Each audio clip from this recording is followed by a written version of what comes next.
GEMA Interiano. I get that right? You did get Oh, that right. Thank you. awesome. Filmmaker, producer, editor.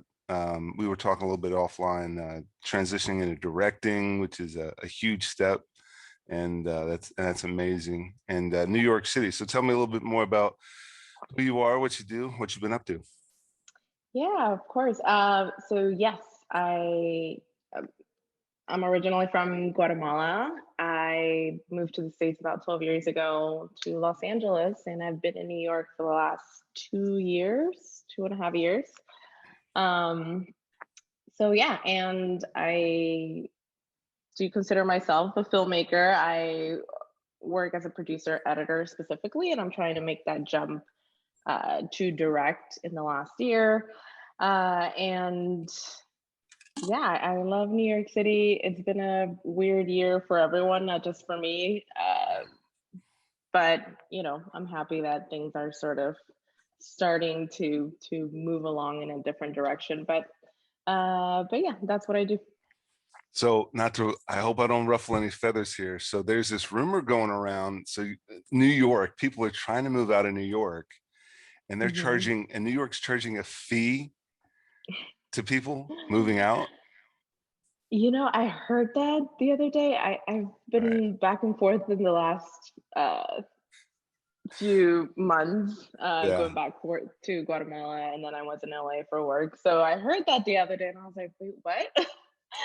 I mean, it doesn't sound very surprising, though. New York wants to keep everyone here. Honestly, last year, the amount of people that left the city is incredible. So I wouldn't be surprised if the city wants to keep people in here. But I honestly, I wouldn't be able to tell you if that's actually true or if that's rumor, but I did hear that the other day, and it didn't super surprise me, but right. I mean, a little intrusive. I mean, it's like I think the best I could do is pull up like a Reddit New York renter move out fee, $1,500 non-refundable. Oh my God. Okay. We rent from an owner, fees, obviously, condo fees, but that renters might have to pay for condos or owner, but boarding. I mean, that's insane. Just informed that the board is starting to impose $1,500 non-refundable move-out fees. and so honestly, the first I heard about it, I actually heard about this yesterday. So I'm certainly not trying to pick on you being a New Yorker. I don't want you to burn any bridges being a New Yorker. But yeah, that's insane because it's like, okay, it's so expensive to live in New York. I don't maybe it's such a New York thing to do, though. Yeah, but just fees over fees. But I get it if you're trying to break your lease, and or you live in a co-op and it's so difficult to leave, then okay. But generally speaking, I doubt that that's a thing for everyone. Like, that's just insane. But I can see that for people trying to break their leases. Of course, that's every state. That's every anywhere. City. That's every city, every state. Well, basically, if you break your lease, you don't get your deposit back. That's the safety net of the security deposit. If you destroyed the place, if there's damages, if there's cleaning, if you left the place immaculate and you're leaving on proper terms, you get that whole security deposit back. But if you break your lease, then they can probably just pull the whole security deposit. And that's the whole point of a security deposit. But you've paid that already. You kind of budgeted that. So on top of that, you have to pay this. On top of that, a 50. Apparently, if you're giving notice, you have to avoid the fee, you have to give an address of your next residence. And if it's not New York, or if it's not like the boroughs, or if it's not the state or whatever, then you're going to get hit with this $1,500 fee. Crazy. I mean, if you're moving out because you're broke, or you're and I'm going to Jersey, and you're going to Jersey, or yeah, God knows where, it totally defeats the purpose. I got to read more about this, because so do I. It can't be that everyone has to pay that. That's just insane. That's crazy. And it's crazy because in the last few months, rents have dropped insanely. I mean, things are starting to go up now, but I mean, places that were $2,500 were $1,500, so like $1,000 drop. So, And I think that's their makeup for it, because New York again is so expensive, and New York was probably so used to such high renter fees, or high mortgage fees, or whatever the case. If you're owning, if you're buying, if you have a business, and they're so used to all this stuff, and you're like, I'm taking my business to another state, you get hit with this move out fee. I'm just moving me and my family to another state. You get hit with this move out fee, because even with the last year and a half of quarantine, they were probably dumping all these prices. But it's like, we don't want people to make up for it. We got to make up for that. We don't want people to leave as we start raising these prices again with this inflation. And there's this additional fee. Oh, you want to leave and not pay the inflated New York prices, the double, triple inflated New York prices? But I don't know. It's just crazy to me that they would try to pull something like that. That is so crazy. Yet, like I said, it's part of me is not super surprised. Like, such a New York thing to do. Like, it's fee after fee after fee for just breathing in New York City. Yeah. So, but that just feels a little too intrusive. Like, you should have the right to go anywhere you want, anytime you want. And if you paid your rent, paid your deposit, you should be good. You're fine. You're complying. So why add more? Exactly. I mean, I don't want to get. I think this is this is our first interaction. We don't have to jump into the whole constitutionality of this whole move out fee, but moving on from that, how else were you impacted the last year? How else were you impacted? What did you see in New York? I know there was a lot of other horror stories about New York just being a wasteland, being a ghost land, or whatever the case may be. How were you impacted personally, professionally? A story or two from your last year. Yeah, it was hard for everyone, definitely. For me, it was a little different because I was working in Los Angeles right when that doomsday happened, where like, tomorrow we're shutting everything down. And so I was working on a show there. They stopped it, whatnot, in LA. Yes. And I ended up staying there with my sister and nephews for a couple of months, because my roommate back in New York was like, things are horrible here, like, don't come back yet. And again, we didn't know, like, every day was a different thing, or you would learn more about what was happening. So it was just like an uncertain time, obviously. So I decided, okay, let me stay a couple weeks and see what's happening. And then those 2 weeks ended up being 2.5 months. So I didn't come back to New York until the summer. Of course, I mean, things were still really bad then, but at least we had an idea of like, okay, we're going to be in this for a while, and this is the situation. So it was difficult, honestly. It personally and professionally, I did lose a few jobs that I had lined up in the next few months from March, whenever the pandemic started. Yeah. So that was difficult, like everyone else. You have this. I had 2 months already planned in terms of work, and all of a sudden I have nothing. So what was the show in LA? Like, you were already working on that show, or that show got shut down, or?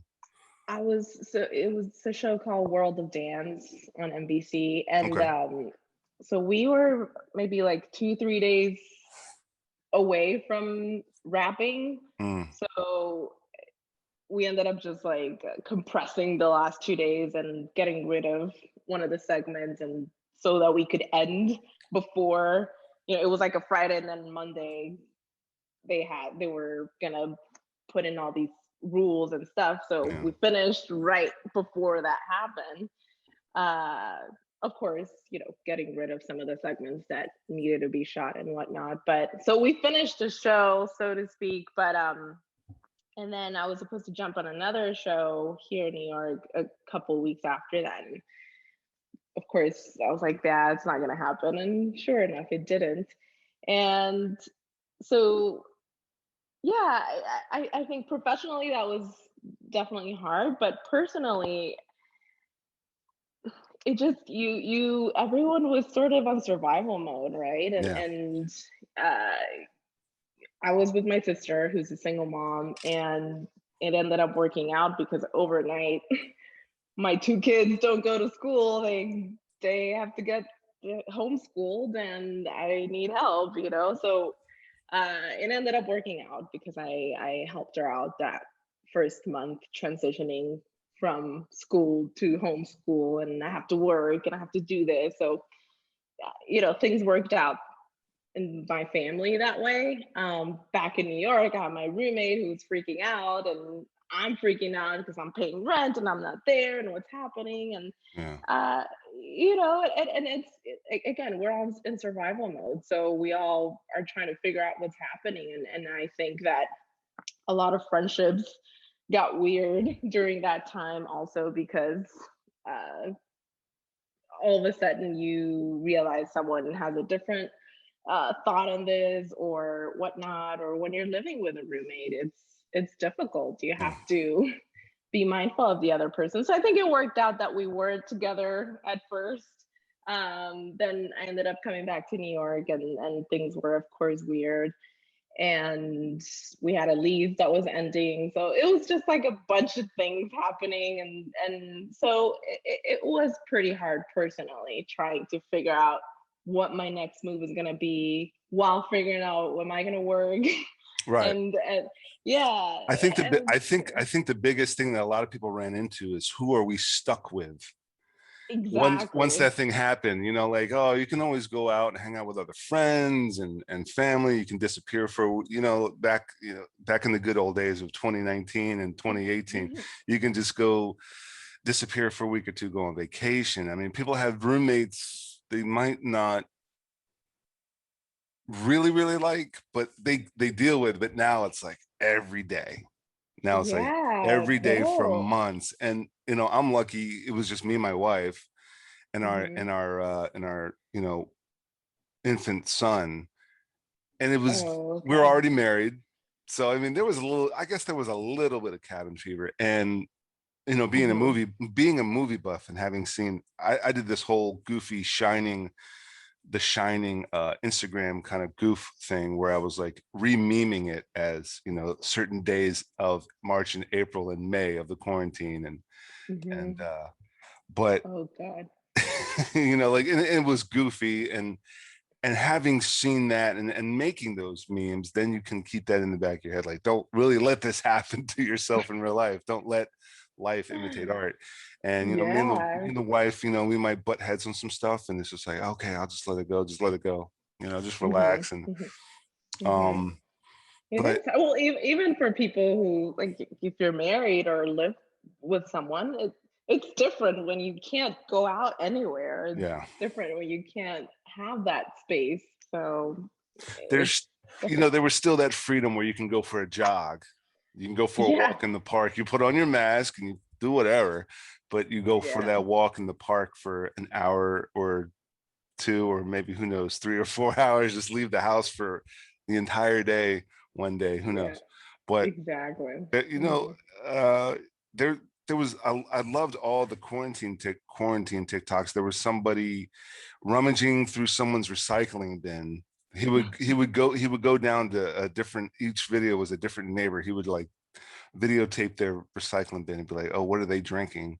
What are they eating? Oh, they're drinking. Oh, these people drink vodka. These people drink margaritas. These people are just drinking beer. These people are drinking wine, and kind of like kind of like trying to figure out what their household's like just through just by their trash. just by the trash, and like, what are they doing over there? And then these guys are drinking a lot of booze over there. They must be struggling to deal. It was goofy stuff like that. And that's hilarious. I think we came across a lot of interesting new normal art and media, and like, people got creative.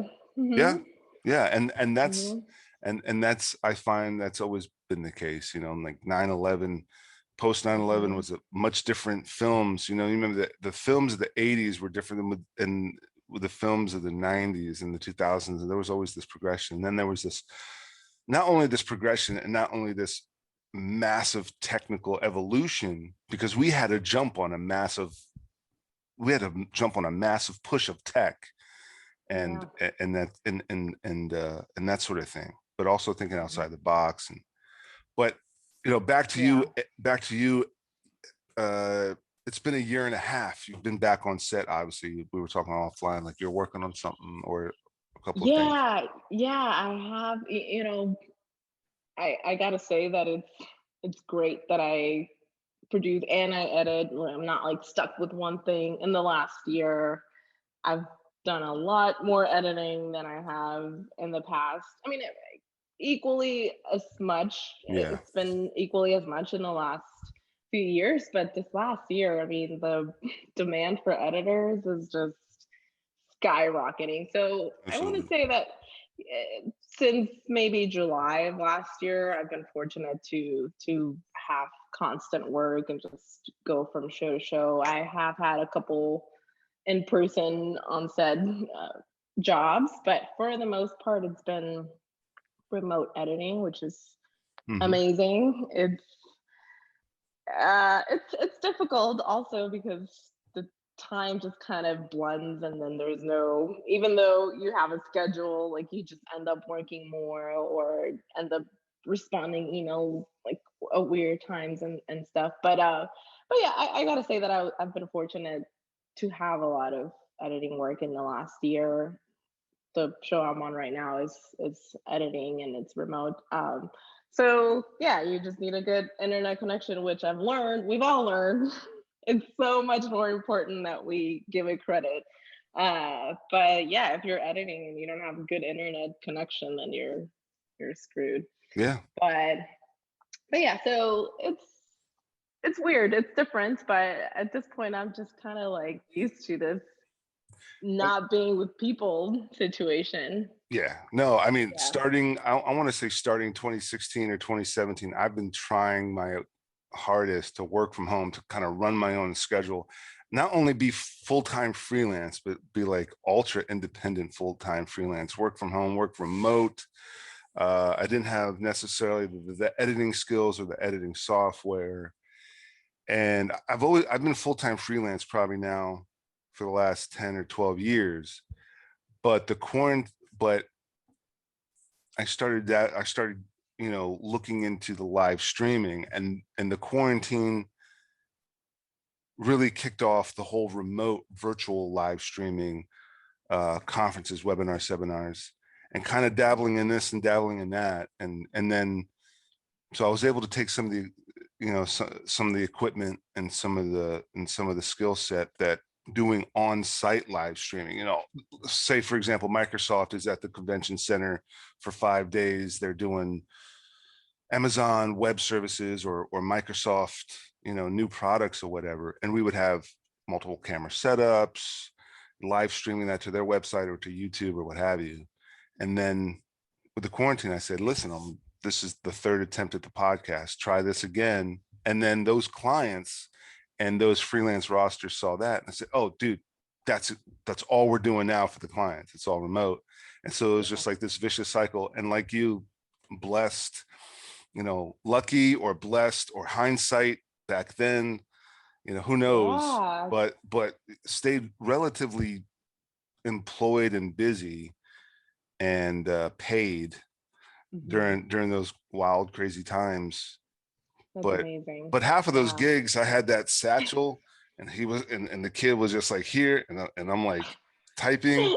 But if I have to be on camera, or if I have to be constantly communicating, like maybe there were some gigs that I'm directing and I'm on mic, but maybe there's some that I'm not, and I would just have him right there until he got to, I think, I don't know, 5 or 6 months old, and he's punching and crawling. Then that's when we started like trying to figure out. How old is your He's son? now basically roughly a year and a half now. Okay.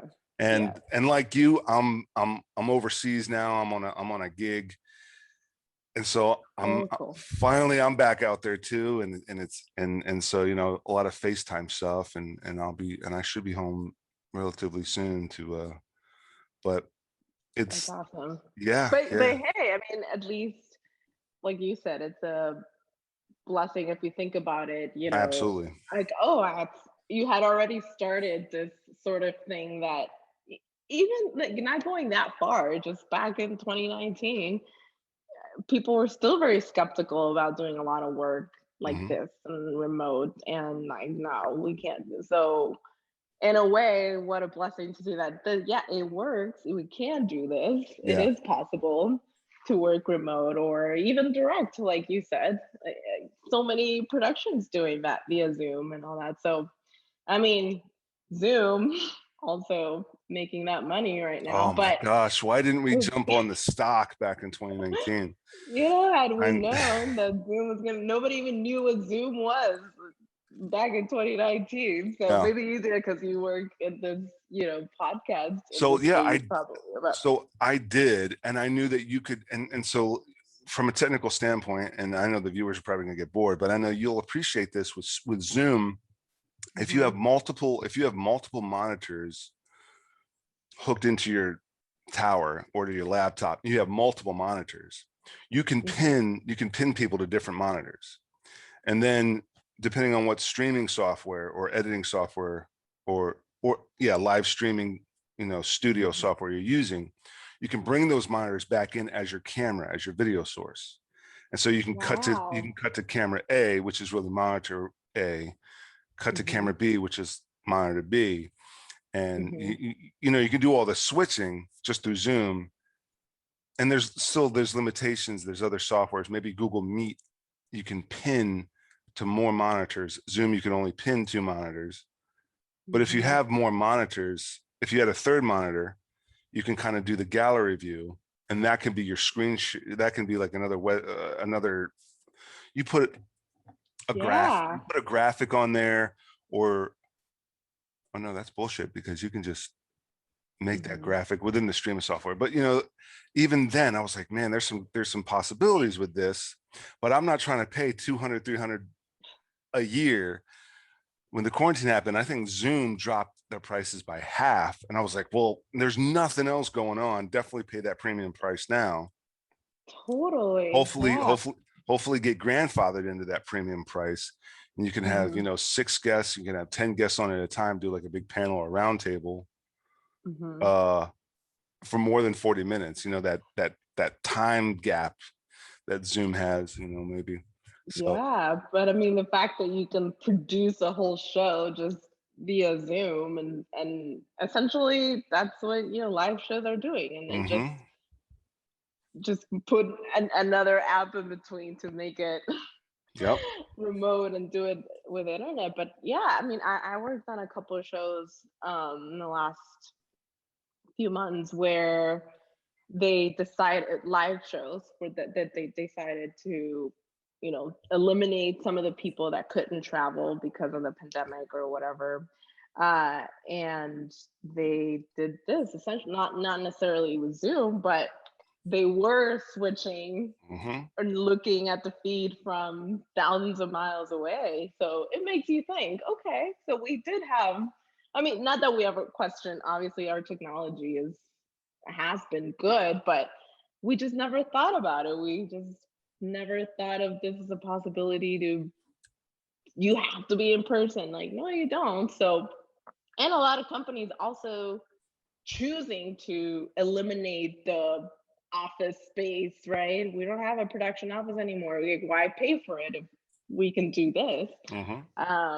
So if you think about it, it is something positive. I mean, I do miss interaction, and I am thankful that I go back and forth between producing and editing, and I do some jobs where I am in person, but yeah, I do miss the going somewhere, right? And not Yeah. having to be stuck in front of my computer for 13 hours. But yeah, but in on the other hand, like I've been in Guatemala, I've been in Los Angeles for another job. So all I need is my computer, and I'm set, and I can still be working.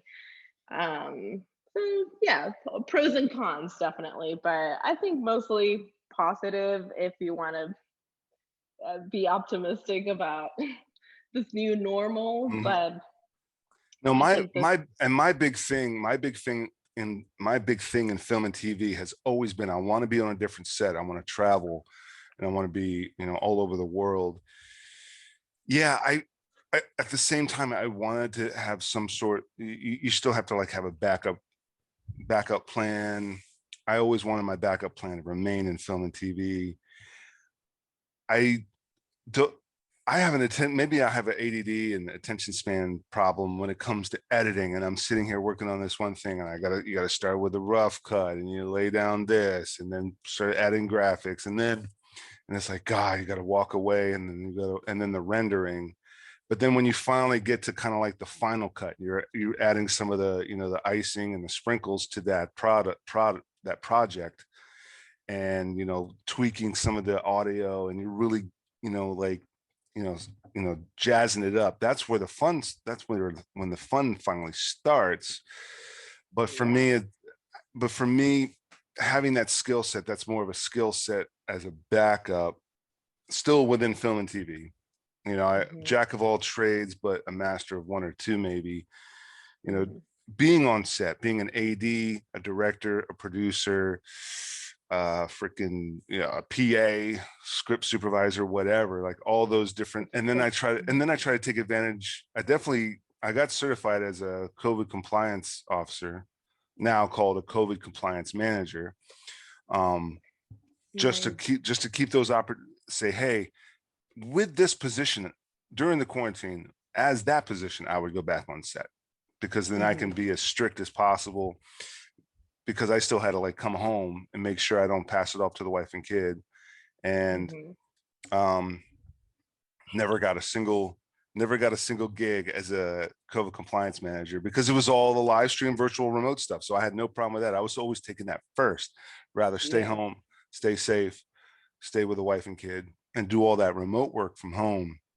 But the Mhm. goal for me was just to be on set and have things blowing up, or gun shootouts, pyro, car chases. Big action fan that I am. That's always been the plan. That's what I want to be Mhm, involved in. mhm, Even started acting so I could just be on set, in mhm. front or That's behind the awesome. camera. The goal was always to be on set, traveling, going to different places, uh you know Nice. and Yeah, I mean, there's that definitely a life. different vibe. Yeah, it's you no denying the vibe and the energy that exists being on set. Like you said, whatever it is that you're doing, Yeah.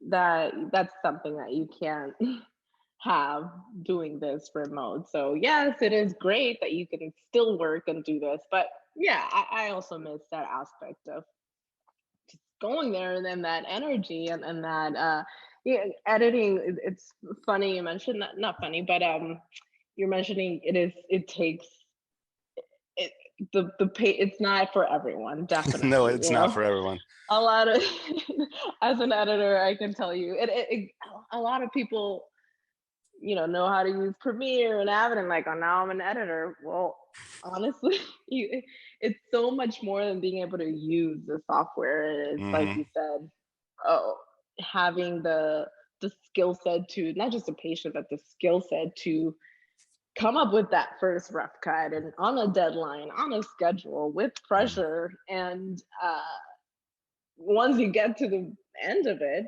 that's when the fun starts, and then you start. For me, it's a fun process regardless, but yeah, it's not. You're not gonna get the same thrill from being on set than from Yeah. being in front of your computer for 13 hours. Definitely, it's not for everyone. not for everyone. Mm-hmm. But I think it's important to also understand editing and what it takes to edit in order to get the shots you needed and to be on set and to direct, or to be a production manager, to be a producer, script supervisor, AD. You need to understand the basics of the art and the discipline of editing. It all obviously it all intertwines, unless you're just going to make a one of those movies that's all like a one duration, one long what do you call it, one continuous shot, a one take movie, you know, or, you know, if it comprised of four long takes and you seam that in and there's only one edit, but still there's a lot of sound and there's a lot of maybe some CGI that has to go into like fix things. There's definitely sound manipulation. But yeah, it's something that I'm not gonna, you know, like be a super brag about what I can and cannot do. It's something I can do, and it's something I think I'm good at. It's just like you said, starting off that rough cut. It's just like, oh God, this sucks. Oh yeah. And then once you lay it down and once you start seeing things coming together, then it's like, okay, maybe all right, this looks like, yeah, I got it. But you're right. You said it right. I think everyone, you know, now that I've been transitioning to directing, and it's been a process to get there, but absolutely. I think anybody who wants to be a director, or on the other side, you want to be an editor, you have to understand both sides. Like, I feel like the best directors are the ones that understand the editing, the edit process, and like what you need, and oh yeah, this doesn't work, this works. And on the other hand, if you want to be an editor, understanding that, okay, as editors, sometimes, because this is the moment where you see everything laid out and everything's big and you see all the errors and you see whatever happened that was wrong. So it's very easy to be like, oh my God, they messed that up, or that looks horrible. But if you have been a producer, if you've been a director, if you've been whatever it is, you've been on set, you understand that, okay, that took 5 hours to do. So it wasn't that you understand how difficult things are on that side. So I know editors who their experience on set is very limited, so they don't empathize with what it's like being on set and what it takes for you to have this 2-second explosion. It took a whole day. So, you know, and going back to editors' involvement, Dee Allen is known to have, you know, completely changed the creative process and the work and kind of the direction of the editor, to such an extent that John Hughes had her on set throughout the entire production of Breakfast Club, almost as a co-director or an AD. He had an AD, and he was directing and he wrote it, but it was almost to this extent that he would turn to her and be like, what else do I need as far as coverage, or as far as you know, giving you extra for as an editor. And she was like giving him like a secondary shot list or an additional shot list. And that's, I don't know if the Breakfast Club was his first or second. I think second. I think 16 Candles was his first.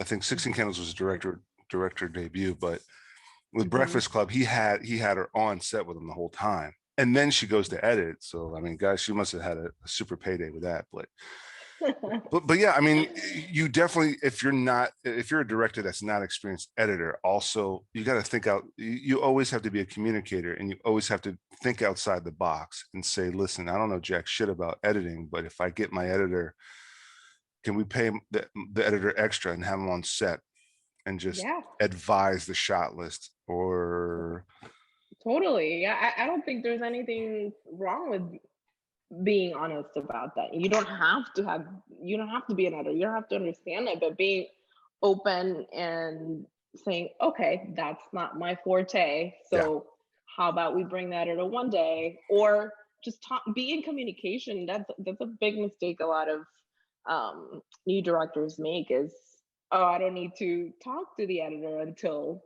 the process starts. Mm-hmm. And I think you should talk to that person beforehand, and like kind of, because you might get some insight that is going to be helpful, or whatever it is. And again, there's no harm in being honest about that and saying, okay, My yes, big that's not my biggest headache as an AD has always been, and it's mostly new, beginner directors that are micromanaging everything.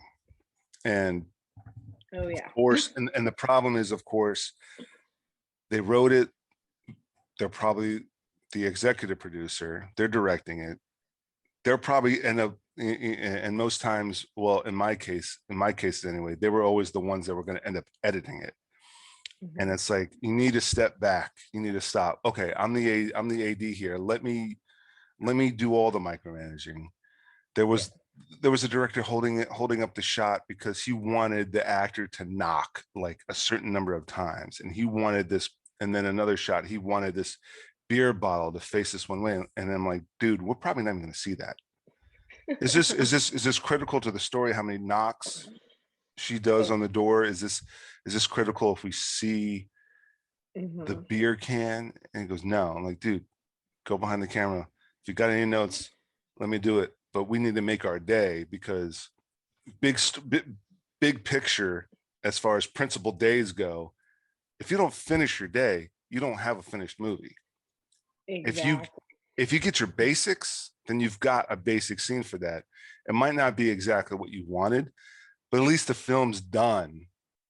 Exactly. Well, A genius perfect film that's not done is not a genius perfect film, but a decent film that's in the can and done is at least a decent film, if not better. And absolutely.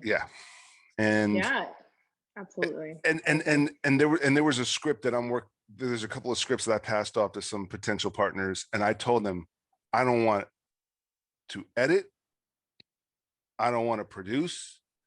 Here's my script, I'd love to direct. If you don't want me to direct, I'd like to act in it. But that's it. I don't want to freaking edit this thing. So many other productions that I've worked on, and these same producers, I've worked with them on some other films. The producers, they financially backed it. They still haven't seen a rough cut of these films that we worked on. They still haven't even seen a rough cut. They haven't seen anything. It's been over a year or two. And for me, it's like, I don't want to edit. Like, especially if you're gonna direct. Once we have, exactly. Once we have it in the can, I'll sit with the director probably for a day, mark up the script. I'll mark up the script, and then here you go, do your part as an editor, because the editors have a much bigger, thing involved in it creatively than just my micromanaging. My micromanaging is going to slow it up, because while that person is directing my first movie, while that person is editing my first movie, I'll go direct my second one. And that's where the experience comes in. Like you said, it's the micromanaging. I mean, some people just have that personality in general, but with experience, you realize that, okay, the delegating is better, or that, okay, I don't have to stay fixated on this one shot that we're probably not even going to see. So it's the experience of being open to accepting that, okay, I am just a director and you are the script supervisor for a reason. You are the editor for a reason. So you delegate, you trust your AD, you trust everyone. Like, otherwise, why hire all these people if you're not going to trust them? But it's, the more you do it, obviously the better you get at it. Again, there are people who just naturally like to micromanage and just like to be on top of everything, but yeah, it's a muscle. Even as editors, you understand the process. Now that I've been transitioning to directing, and wanting more of that experience, you realize that how big of a creative muscle that is, and knowing that, okay, I know this in theory, but being able to quickly adjust and, like you said, okay, we're not going to see this bottle, so we don't have to spend 2 hours on this shot. Let's move on, because otherwise you're not even going to have a movie. Yeah. It's experience. It's a creative muscle that you have to be doing and exercising to be able to. Exactly. I mean, again, it goes back to being a great communicator and a great delegator as a director and as a producer. It's communicating and it's delegating. You hire the people who have the visions that match your vision, and you say, hey, have at it with the production design, have at it with the wardrobe, have at it. I trust you, because at that point, for me, and also for me, as far as, you know, me being a producer, or me being, you know, the entrepreneur of my production company, of my brand of film and TV, I still have to remember there has to be this balance between quality and quantity. You know, I'm not going to spend 10 years on one film. I'm going to spend 1 year on 10 films. So that you can have, because at the end of the day, I still have to make money and have some sort of nest egg, have some sort of legacy, have some sort of you know, retirement plan for me and the family, and all that. And so there has to be more than one thing. And so there's this fine line between quantity and quality. And I forgot another point I was going to make with that, but it's like, you delegate that, get this thing in the can. It's got to be great. It's got to be good, obviously. But again, communicating. Yeah. Yeah, I agree. And making content. Yeah, making content. But also, I sometimes appreciate and admire the what ifs and the accidents and the happy accidents. During quarantine, there was times where I said, hey, listen, I need some shots of you guys doing this. So here's some quick notes. Do your best and send it to me on Google Drive. And they sent me something, and it wasn't exactly what I wanted, but it was hilarious and it worked, and I plugged it in anyway. And it's just having this, how this thing kind of came together, really with me having no control over it while it was being shot. I put some notes together, kind of like wrote it, and they essentially directed and acted it out themselves. And now you've got like multiple directors, but sometimes at the flip of a coin, what do we do with this shot? What do we do with this scene? Flip a coin, you know? And adapting too, like it's so important to adapt. Like, okay, I can't be there in person, so how do I make this happen without being there, and just adapting quickly. And so that's something that a lot of people don't talk about. Or you're just a director, that's it. Like, a big part of it is adaptability. But we saw that this whole year with quarantine, with the pandemic. Adapting to whatever it is you're shooting remotely or editing or whatever it is. Oh God, adapting. So it is the survival of the fittest. If you're able to adapt and kind of stay working and all that, you have to adapt. Otherwise, absolutely. Yeah. And delegate, letting go a little bit of like, okay, I'm not there, so I'm gonna trust you to act this bit that I just wrote and sort of directed, because obviously I'm not there. So there's like a big trust there. So if you're a micromanager, you're gonna have a really big issue trusting someone doing what you wanted to do, and when you're not there.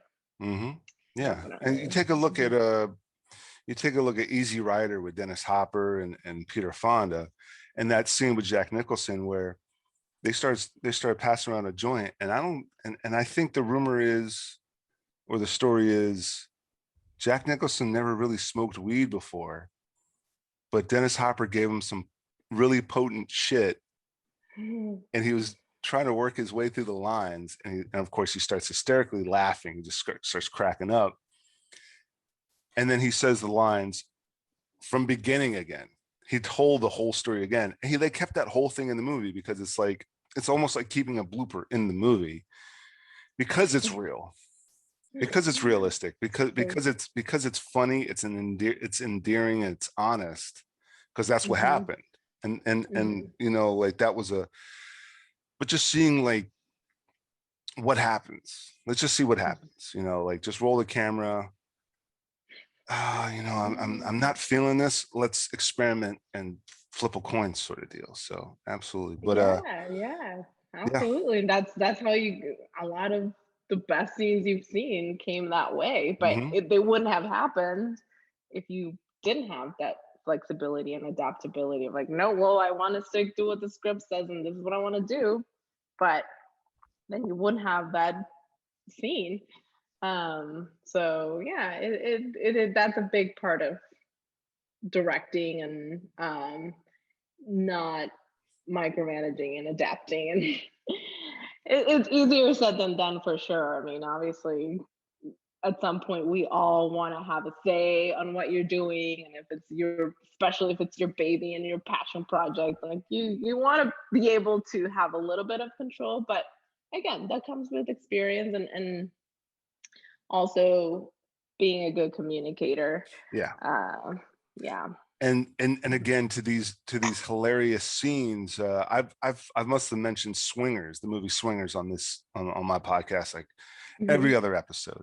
But it's just these guys getting together, you know, dealing with breaking up with their girlfriend, their 6-year-long relationship.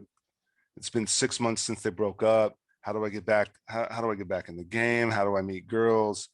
And you know, that movie is so full of, and I'm looking up another movie here. That movie is so full of, where's this movie that Robert De Niro did? Yeah, that's it. So there's, you know, of course, at the end of the movie, you know, Jon Favreau, he meets Heather Graham. They're at this swing club. They're swing dancing, and then they go to a diner afterward for, you know, like midnight breakfast. And and Vince Vaughn is drunk out of his mind. He's so happy, and he's like, "You're all grows up. You're all grows up." And it's just these two, like, it's actually three of them, giving him a rash of shit. Jon Favreau says, "Okay, calm down, Jackknife." And you realize these guys in real life are movie buffs, but in the movie, but in Swingers, they're struggling actors, comedians that are probably movie buffs. And Jackknife is a reference to a Robert De Niro movie where Robert De Niro was having this huge tangent. He's a Vietnam vet with PTSD. He's having this huge tangent. He calls him Jackknife. Yeah. And you know, he starts stepping on the table. He starts yelling at everybody in the diner, yelling at everybody on set. He was probably annoying the hell out of the actress playing the diner. He was probably feeding her lines that were never written down in the script. The actress has no idea what's going on. And that adds this tension, this comedic chaos. And Jon Favreau is like, and so the third guy, I wish I could remember his name, but he was, he's got Trent, you got Mikey. Oh God, I can remember the other guy, but he's sitting there laughing, bawling his eyes out, laughing. And he's kind of just playing along with the scene. He probably had no guidance and no direction. Doug Liman was probably just like, had at it. And he's sitting there bawling his eyes out. And finally, I watched that scene maybe a week ago. A buddy of mine sent it to me. And watching that guy, I decided to watch him the whole time. And it's one of those times, as maybe as an actor, as an independent filmmaker, he probably had the best time of his life just in that scene, that one night shooting that scene. He said a couple of words where he would react to Trent, he would react to Mikey. There was, you know, the famous line where Mikey, Jon Favreau, says, "I got it figured out. I don't need your help." And they all just look at him like, he's got it all figured out.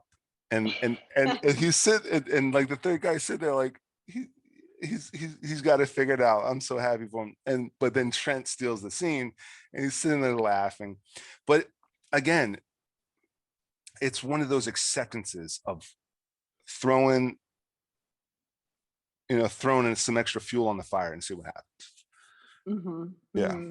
And letting it roll. Yeah. And it was gold and it was amazing. All grown up. Yeah. That whole scene turned iconic. Exactly. Yeah. So good thing they were open to that. And again, those are the best directors, adapting and letting things flow. Sometimes you don't have to, sure, I mean, definitely there's a script and you do that, but at some point recognizing the moments where that's going to be a great scene if we just like let it roll, or the actors are already improvising and there's like the vibe is just there, let it roll, do it. Absolutely. Yeah. Well, speaking of directing, what's next on the agenda for GEMA Interiano? What's next on the agenda? What's the next set of goals? What's the next set of plans? What's the big picture next? What's next on the agenda? So first is finishing this show that I'm currently on, that I have a couple more weeks. And then I want to spend a little more time writing a couple scripts that I have in mind. So what is this show? You're finishing up, if you can tell me? This show I'm working on, it's a show for Facebook Watch, a dance show called Dance with Nia. And so it's current. I think we have 2 episodes out currently. We have another 10 to go. Yeah, you know how it is. And so, but yeah, after that, I've been editing nonstop. Like I said, thankfully, I'm not complaining. I'm really happy for the work. So I want to spend a little more time developing a couple scripts that I have in mind, and just continuing to create this directing route for myself. And so yeah, first diving into those scripts that I've been putting off because of work, and you know how it is, life gets in the way and you work and you have these ideas and they need time. People don't realize how much time that you need to develop scripts, to write scripts, to develop things, produce. So yes, next is I'm going to take a couple weeks off to sort of wind down and focus on writing. Absolutely. So what drives you? What's the biggest driving force for GEMA to switch to directing, to make these? If you could name one thing that drives you, what is that? To direct specifically, or to make this transition to work in general, or what drives you? Life. Honestly, I think I get inspired by a lot of things. Like it could be the most mundane thing, but it's gonna sound really superficial to say this, but it's just being open to. I feel like I'm a yes woman, and it drives me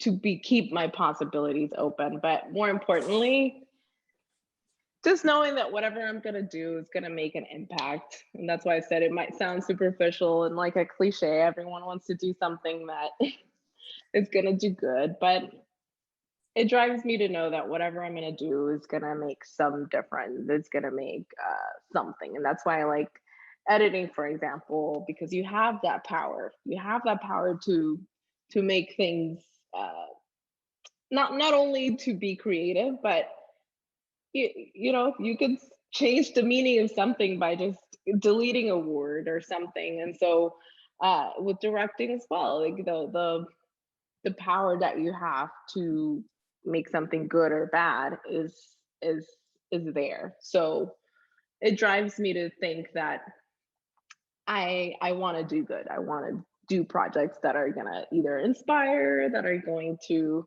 have some say in something, that are going to make a difference. So yeah, I want to say that that's what inspires me. What drives me is keeping in mind that whatever I do is going to make an impact in someone's life.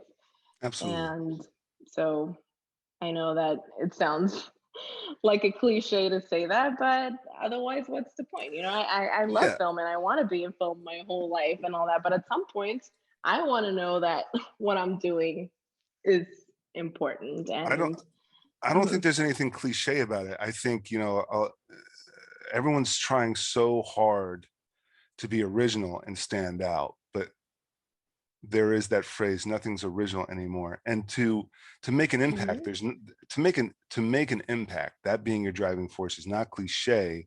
It's an honest reason. And my biggest thing with film, with TV, with acting is to do what you love.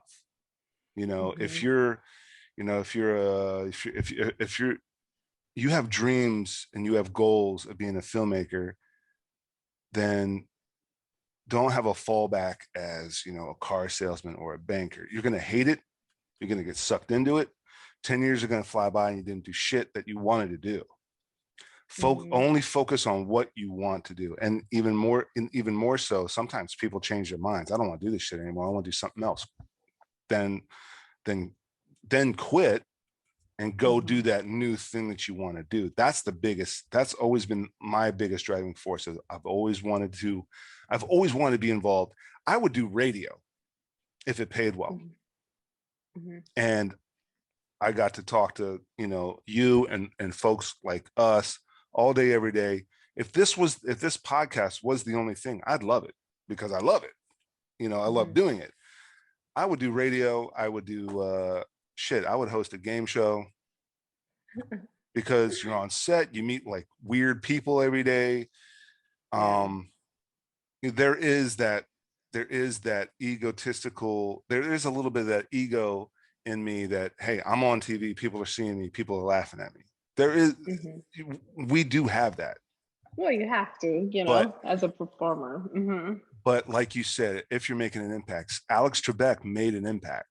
Like Mhm. Jeopardy was a great show, and something unfortunate happened to him, and so he made that a platform through his other platform.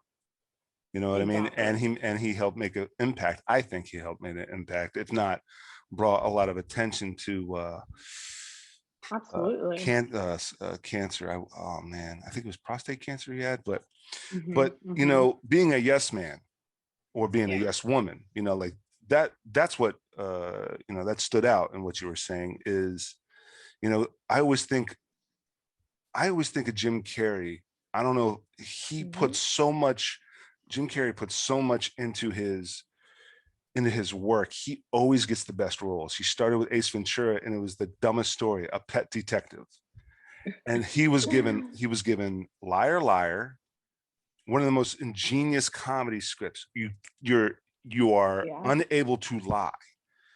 Think of the clusterfuck of a life that would have if you're unable to lie Yeah. for 24 hours. And then, a bunch of other great movies, but then Yes Man, he did Yes Man, and he Mhm. made a pact with himself to say yes to everything. I mean, Mhm. the absolute shit show of a life if you were to say yes to everything. But think about that. You're going to get involved in so many different people's lives, and you're going to get involved in so many cool things. Mhm. And, Yeah. my time in the military, a yes man Mhm. in the military is a problem. You just say yes to Okay. everything. It's like you can question some things and you can like ask questions and you kind of refine them. There's people that are just like, yes, yes, we'll do that. Yes, yes, we'll do that. And it's like, bro, why are we doing all this stuff? But that's not the kind of yes man I'm talking about. I'm talking about like, hey, do you want to, someone asked me, do you want to work on you want to play a cop in, like Texas Chainsaw Massacre 7? Like, yep. It might be Exactly. That stupid. kind of yes. It Yeah. might be Yeah. it might be the dumbest freaking movie. Oh my God, not another Texas Chainsaw Massacre movie. Hell yeah, I'll play a Yeah. cop in that. And Exactly. you're gonna get killed in a really bad way in the first 10 minutes. Okay, yes. I don't care. Like let's do it because that could lead to something else, could lead to something else, could lead to something else. Exactly. That's the kind of yes, exactly. That I'm obviously exactly. We don't want to say it wouldn't be feasible to Oh, have a life with just yes, but oh, yeah, I'm not gonna, professionally, I'm not gonna, yeah, I'm a trained actor. I'm Shakespearean trained. I'm not gonna do I'm not it. gonna, F that. I will being do it in a open. heartbeat.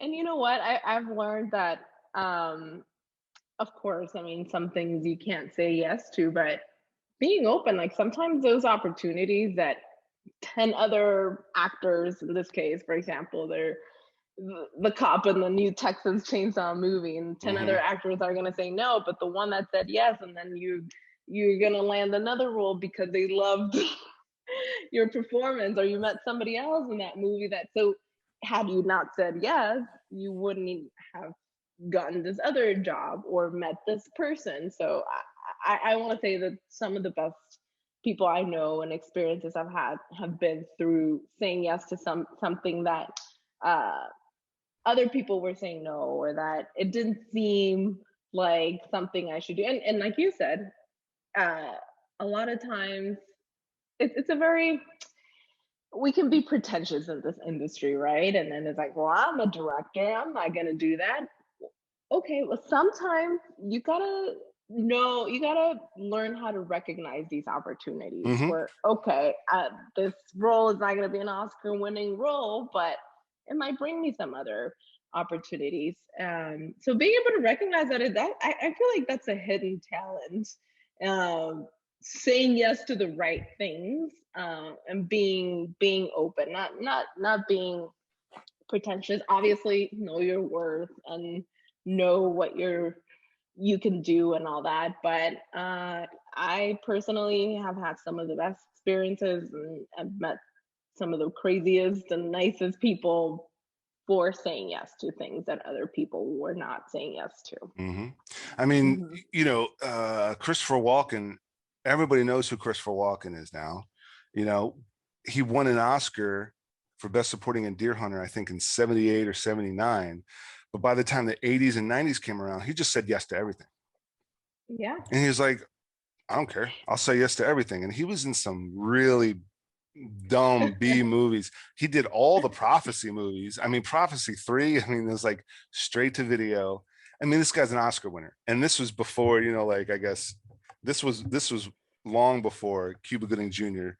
started doing the bad movies. This is long before Ray Liotta started doing all the bad movies. Bruce Willis, John Cusack, Nick Cage, even Morgan Freeman, they're doing all these bad movies now. And for what reason? I don't. Even Robert De Niro is picking is picking some clunkers. But Christopher Walken was still invited on talk shows, and even asked that. And he goes, what else is going on? If someone offers me a role, I'm gonna do it because I like it. And he's awkward, he's weird, he's doing these weird B movies, these ultra independent artsy movies that not that many people see. And then all of a sudden, you want to be in this music video, and he does that Fatboy Slim music video, and then he's a cultural icon again. Oh God, I forgot about that. Yeah. Every time they ask him to come on SNL, he says yes, and he's some of the best, weirdest bits on SNL. And now he is this iconic, bizarre cult icon. And in the last 20 years, everything he's picked has been a winner, because now he can sit back and now he can start picking.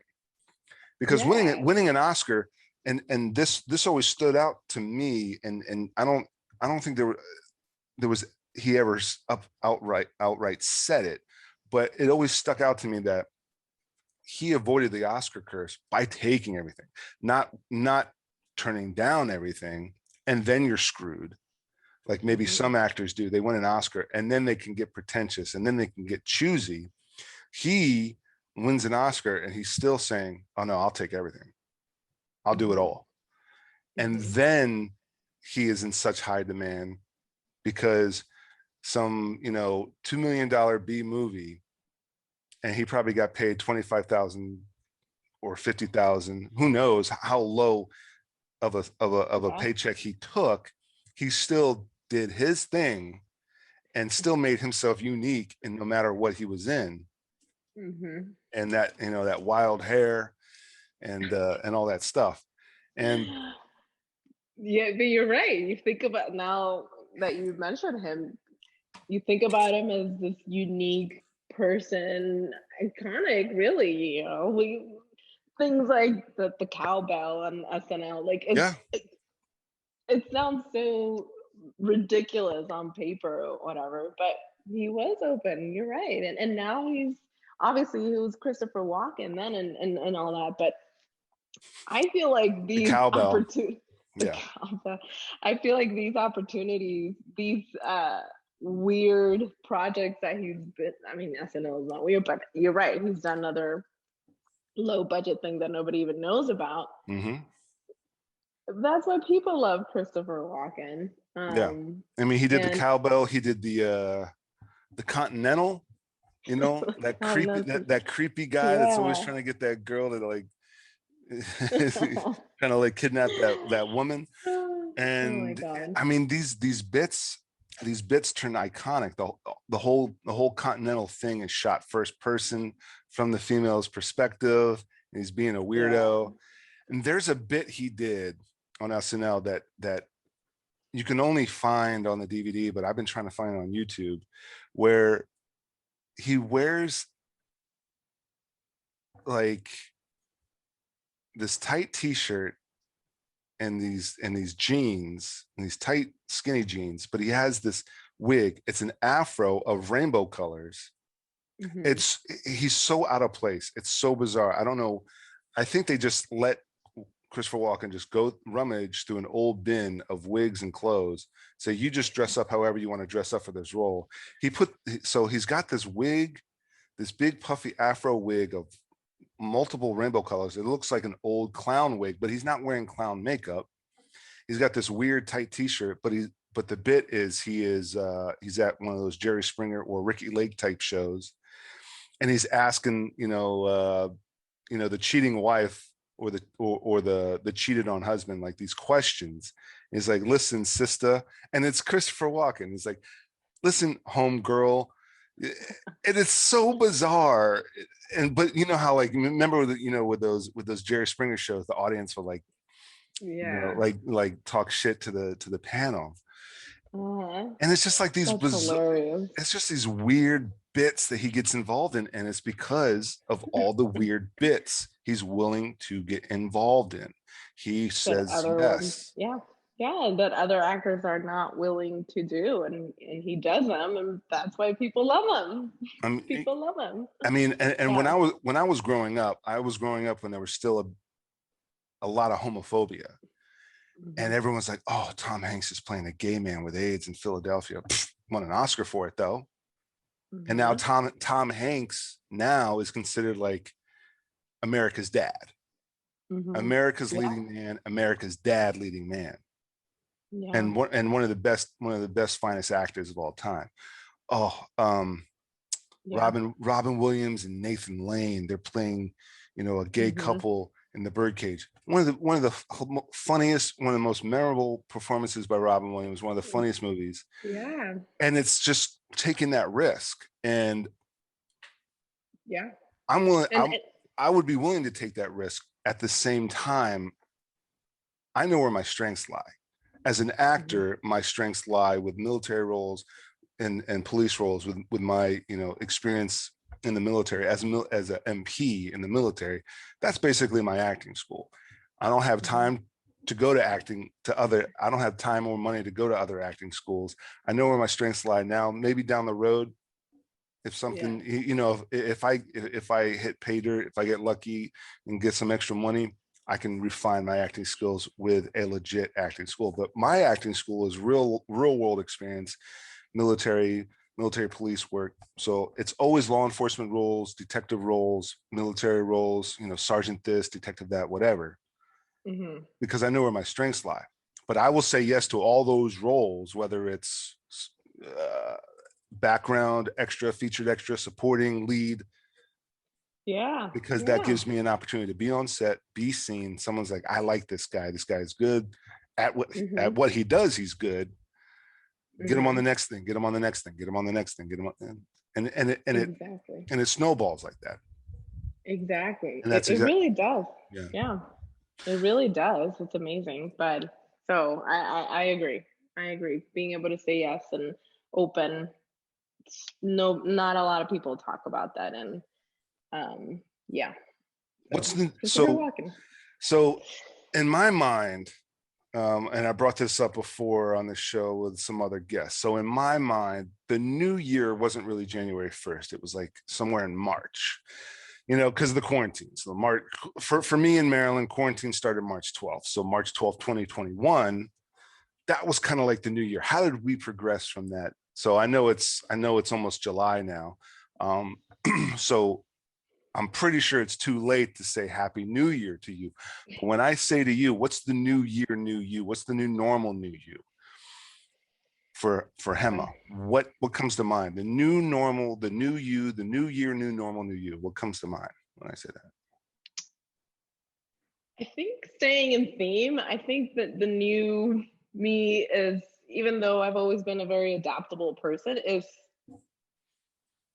taking that another notch and to another level and being even more adaptable. That's the new me.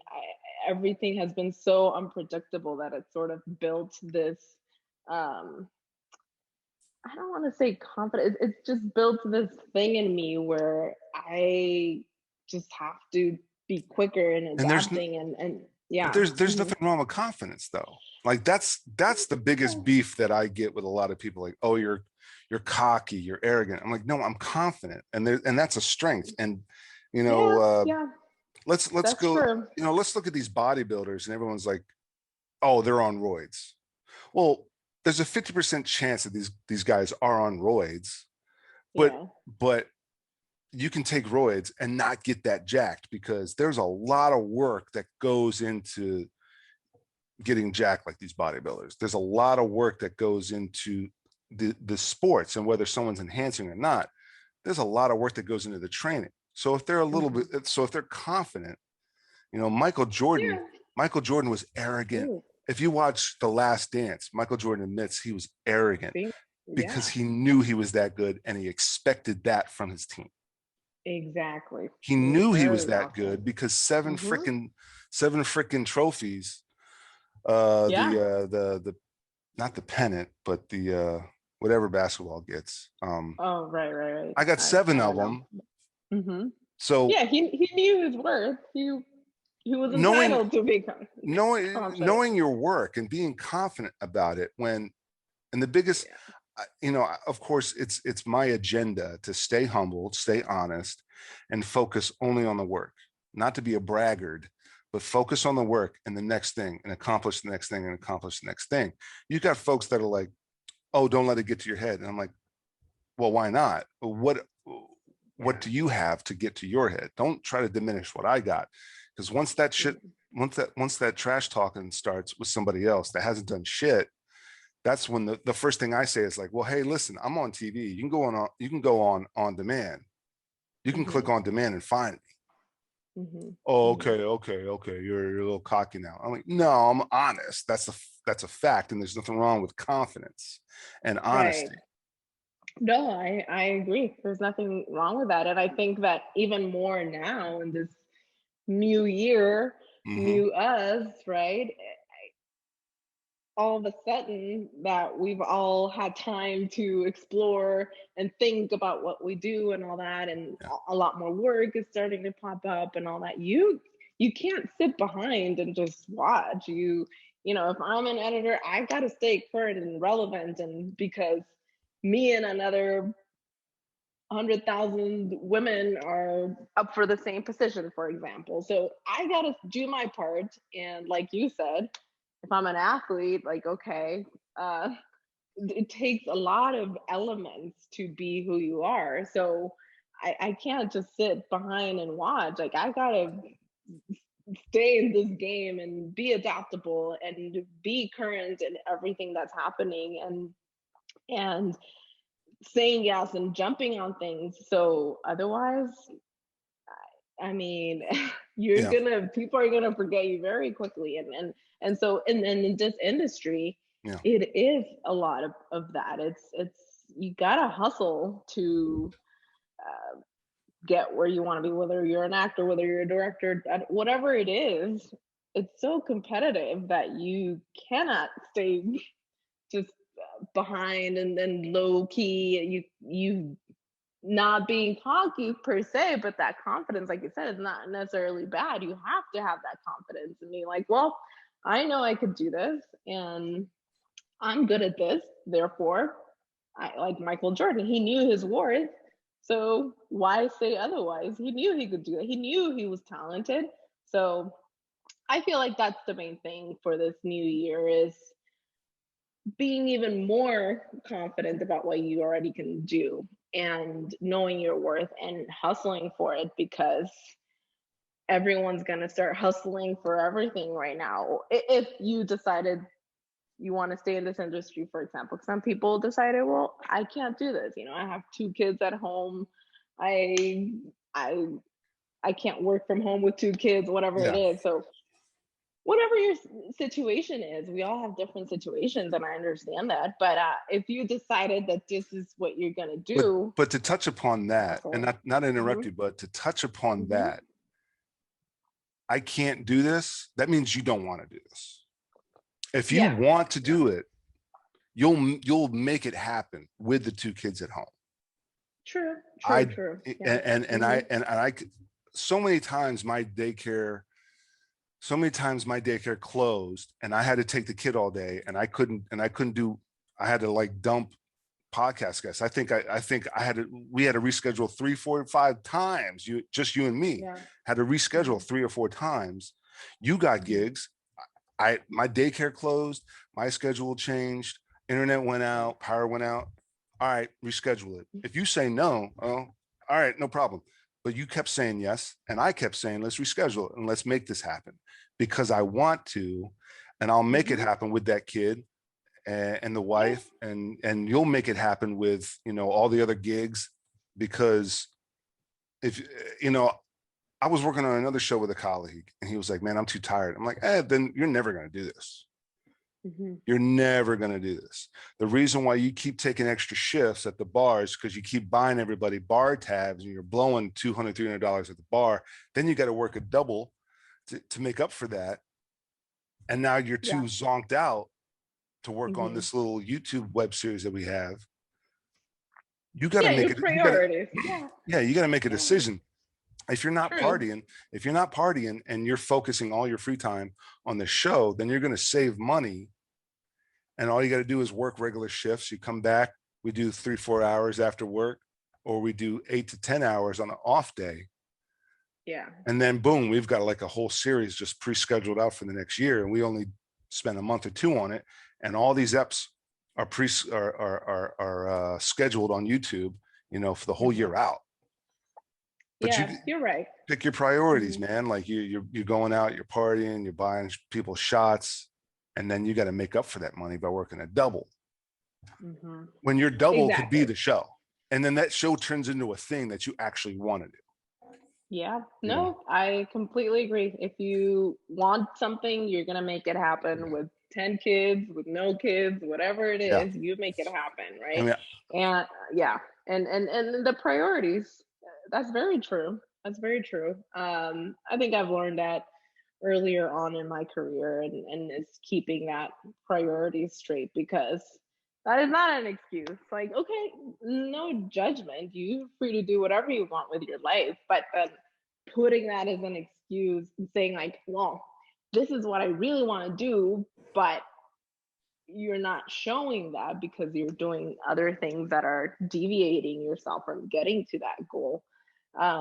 So yeah, priorities. If you really want something, you're gonna make it happen, and it's rough. It's not easy, of course not, but there are so many success stories of people who were persistent and maybe didn't have the optimal situations at home or wherever it was, even before the pandemic. Now it's different, obviously, but you make it happen. You make yeah, it happen. And so I think that more now than ever in this new life that we're going to start, that has to be even more prominent. If you want to do something, you gotta go for it. You have to prioritize how you're gonna make it there. yeah, So for me, at least, that's my new way of thinking is not that I've never been like, I've always been driven and I've always wanted to prioritize what I wanted to do, but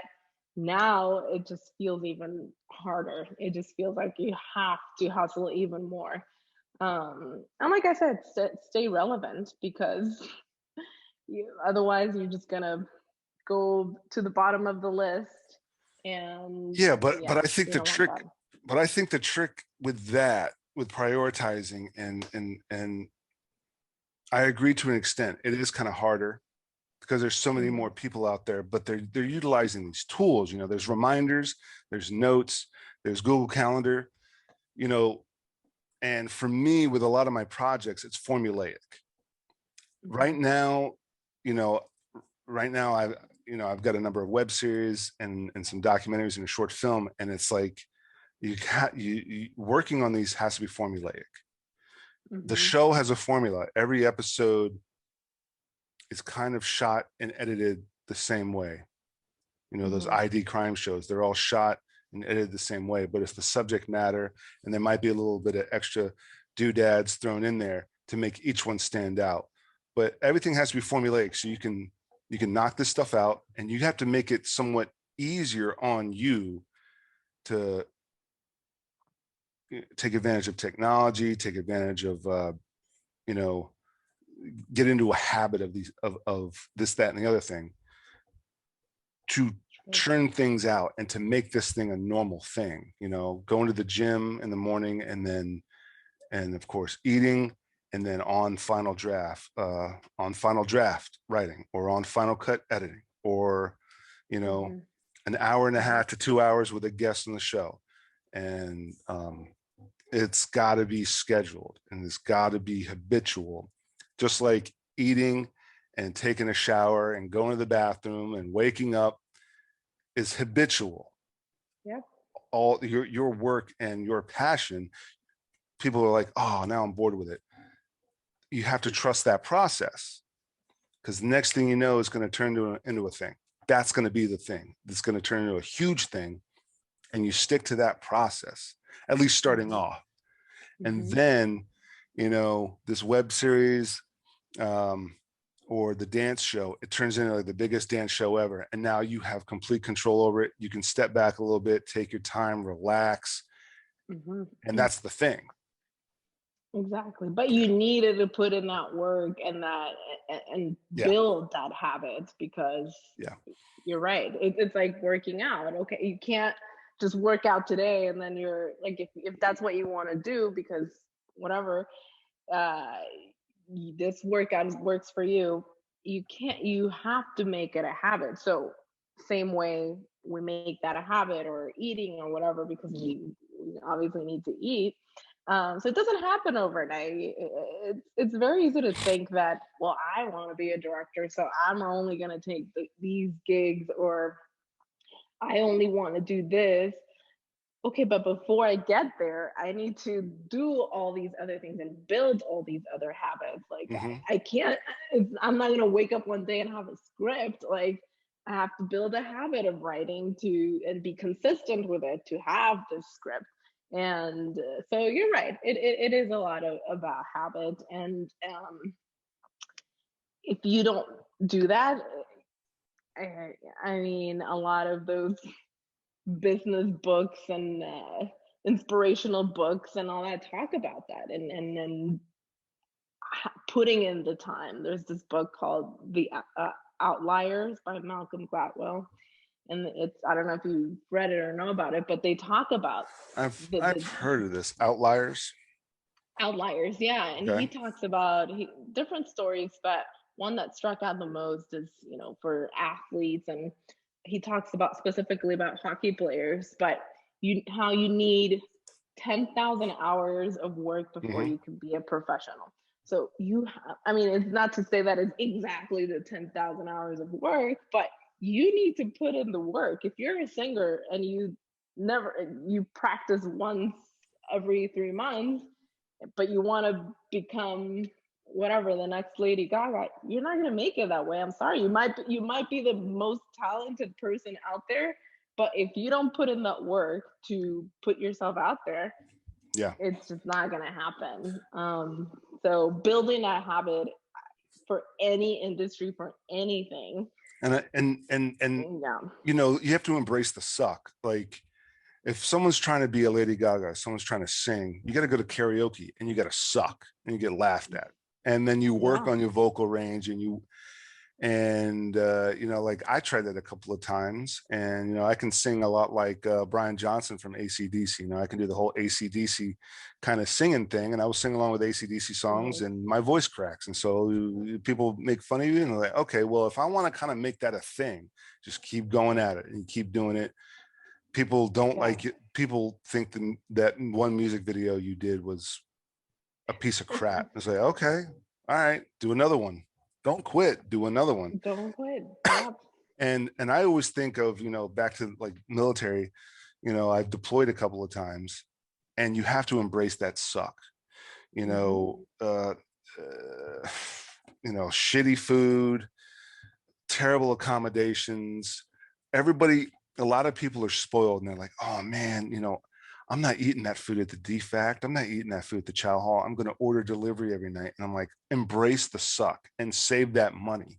Just drink, you know, drink filtered water or drink, you know, like cheap bottled water instead of buying like this expensive, you know, performance water, or, you know, like the enhanced waters. Just drink that cheap free bottled water or filtered water and save all that money. You embrace that suck so that when you get off this deployment, you've got like $75,000 saved, and you can go on a little vacation, or when you get back to your house, you can, you know, soup up your house a little bit, you know, pay off the car, you know, embrace that suck to make your life when you get off this deployment a little bit better. Embrace that suck when it comes to these gigs. Embrace that suck when you're working, when you're building your craft, when you're building your art. Embrace that suck, and you can refine it there. You can refine it here. A lot of people are so quick to quit. Yeah. And it's like, well, if you really, really want to do this, a lot of times I just, you know, and I get criticized for not being able to take criticism. And I was like, that's not true. I take criticism. Oh, I don't think you should put yourself, you need to stop shooting all these selfies in your one web series and just shoot the other stuff. I'm like, okay. And I take it into consideration for about a millisecond, and then I disagree. I'm gonna keep doing what I want to do. And people mistake that as not being able to take criticism. Not being able to take criticism is when someone criticizes my work and I lose my mind and I start cussing them out. That's not being able to take criticism. But I take your criticism. Thank you. I'm gonna keep doing what I do. Exactly. No, nothing wrong with knowing what you want to do. Like, that's another thing. You have to, for criticism specifically, it's so easy to feel like, oh, well, it makes you question, right? Oh, maybe you have to take it in. Absolutely. You have to analyze, okay, is this good or is not good? But ultimately, if this is what you know is going to work for you, you put your foot down and you continue doing what you want to do, right? Absolutely.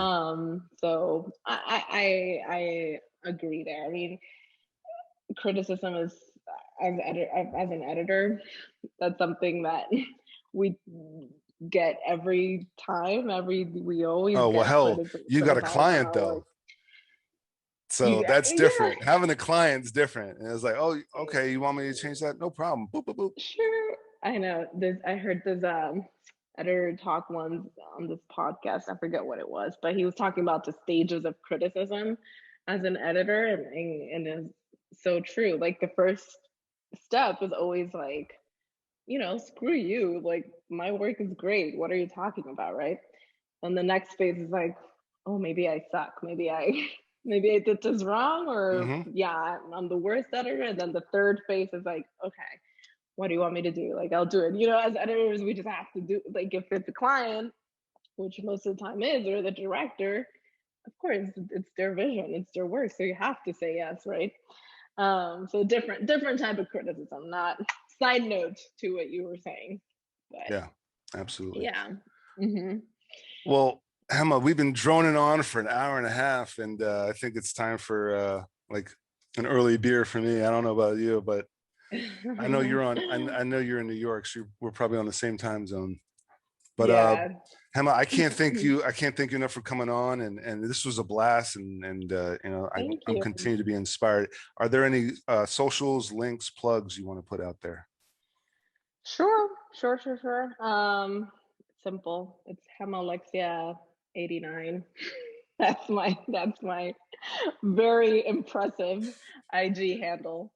And yeah, no, thank you. This has been really fun.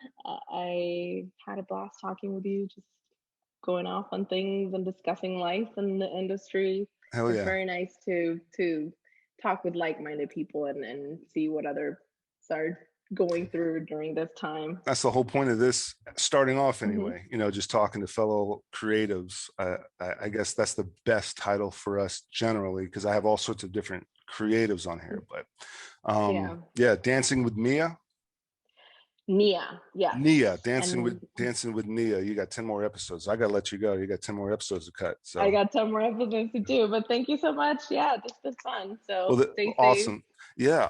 To my viewers, I hope I've earned the privilege of your time and viewership. I know Hema has. Take care of yourself, take care of others, and you know, continue to be creative. And Hema, thanks again. Thank you. Thank you for the time and the space. To the viewers out there, if you want to become an honorary member of the Zombie Squad, send me some, hit me up on any of the socials.